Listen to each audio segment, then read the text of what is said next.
Perfect timing. Mastering for and since in present perfect continuous tense. Hello everyone. Welcome back to our Grammar Fundamentals series.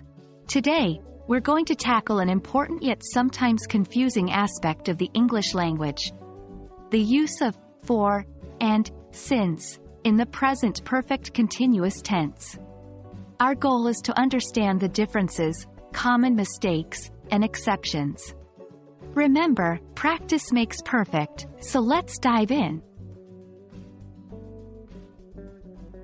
When we use the present perfect continuous tense, for and since help us define the duration or starting point of an action, respectively. The word for is used when we talk about a period of time. It could be seconds, minutes, hours, days, or even decades. An example is, I have been waiting here for 2 hours. On the other hand, since is used when we refer to the starting point of an action, usually a specific time in the past.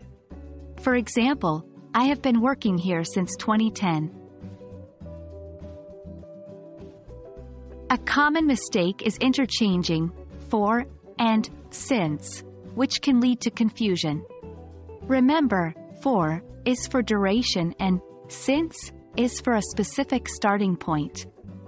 A sentence like, I have been living here since 2 years, is incorrect because 2 years is a duration, not a specific point in time. The correct sentence is, I have been living here for 2 years. Like many rules in English, there are exceptions. The tricky part is when you use words like morning, afternoon, or Monday. Let's look at the sentence, I have been studying since morning. It might seem incorrect based on the rules we discussed earlier. But in this case, morning is considered a point in time, so we use since. In the case of days of the week, consider the sentence, I have been feeling ill since Monday. Even though Monday might seem like a duration, it's actually considered a specific point in time. Hence the use of since. That wraps up our lesson on using for and since with the present perfect continuous tense. Don't worry if it seems tricky at first. With regular practice, you'll master these rules in no time.